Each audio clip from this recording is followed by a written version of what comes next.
Herkese merhaba. Ramazan'da hepimiz farklı tariflerle sofralarımızı daha da güzelleştirmek istiyoruz. Ama yeni şeyler denemek doğal olarak daha fazla bulaşık çıkarıyor. Bulaşık makineleri de haliyle daha fazla çalışıyor. Ama neyse ki makinelerimizin çok büyük bir yardımcısı var. Finish makine temizleyici. Bakın her yıkamadan sonra bulaşık makinelerimizin içerisinde yağ ve kir birikir. Zamanla da kireç oluşur. Senede tam 2 kilo yağ ve kir makinelerimizin gözle göremediğiniz yerlerinden geçer gider. Ama yapılan çalışmalara göre sanılanın aksine deterjan makine temizliği konusunda tek başına yeterli olmuyor. Finish makine temizleyici çift etkili formülüyle bulaşık makinenizin içinde biriken yağ, kir ve kireci yok eder.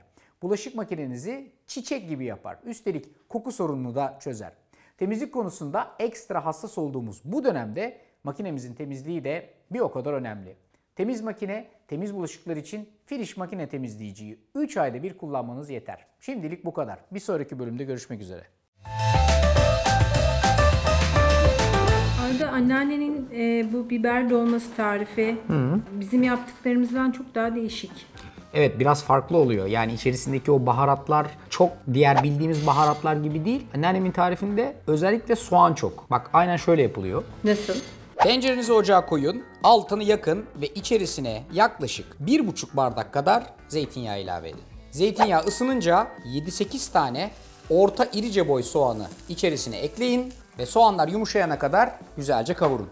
Bak bu tarifteki en önemli başlangıç noktası soğanı 10 dakika böyle çok orta kısık ateşte arasında böyle iyice kendini bırakana kadar kavuracaksın. Soğan kıvama gelince sudan geçirdiğimiz ve nişastasından arındırdığımız 3 bardak pirinci de içerisine ekliyoruz ve kavurmaya devam ediyoruz. Pirinci hafifçe kavurduktan sonra tuz, karabiber, 1 yemek kaşığı kuru nane, 2,5 yemek kaşığı toz şekeri ekleyip her şeyi güzelce karıştırmaya devam ediyorum. Hep bol nane derdin. Bu biraz az değil mi? Ya şimdi nanenin devamı gelecek Şehnaz'cığım yani. Bu daha başlangıç yani. Nanenin devamı var. Her şey güzelce karıştıktan sonra 3 bardak su ekliyorum. Pilavı güzelce karıştırıyorum. Kapağını kapatıp pilav pişsin diye bekliyorum. 3 bardak pirince 3 bardak su az değil mi? Evet ama bunu tam böyle pilav gibi pişirmeyeceğiz. Yarı diri kalacak. Çünkü ikinci tur tencerenin içinde dolmalarla beraber pişeceği için tam pişmeyecek. İkinci tur piştiğinde mükemmel bir kıvamda olacak. 10-15 dakika normal pilav yapar gibi yaptıktan sonra bu işi artık bunun demlenme safhasına geçebiliriz. Demlenirken 3 yemek kaşığı daha kuru nane atıyoruz. Şehnaz az mı demiştin? Bir de lezzeti arttırmak için 1 yemek kaşığı kadar yeni bahar, kıvam mükemmel. Altını kapatıyorsunuz, her şeyi böyle güzelce bir karıştırıyorsunuz. Ondan sonra üstüne nemli bir mutfak havlusu, bir peçete koyup bunu kendi halinde hafifçe demlendiriyorsunuz. Demlenen pilavı genişçe bir kasenin içerisine çıkartıp soğumaya bırakıyoruz.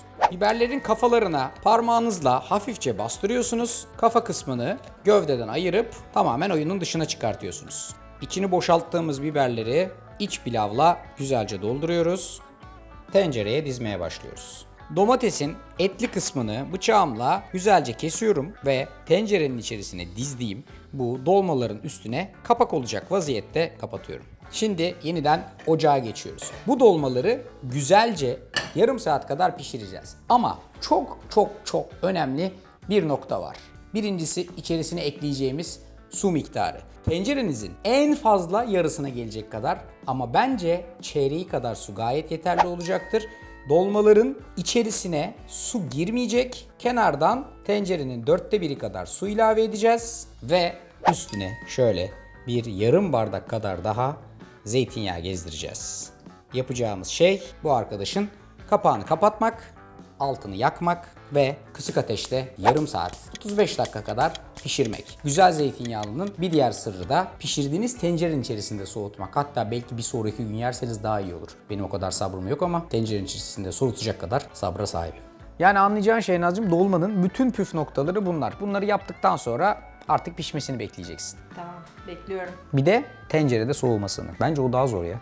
İşte rahmetli anneannemin, Seher Hanım'ın bana tam ve eksiksiz öğrettiği zeytinyağlı dolmanın tarifi budur. Tam, eksiksiz. Bu tarifi mutlaka uygulayın. Bildiğiniz diğer bütün dolma tariflerini unutacaksınız. Arda'nın mutfağında.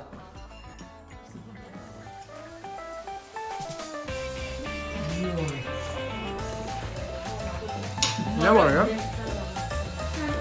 Hakkı bu, hakkı. Hakkı bu.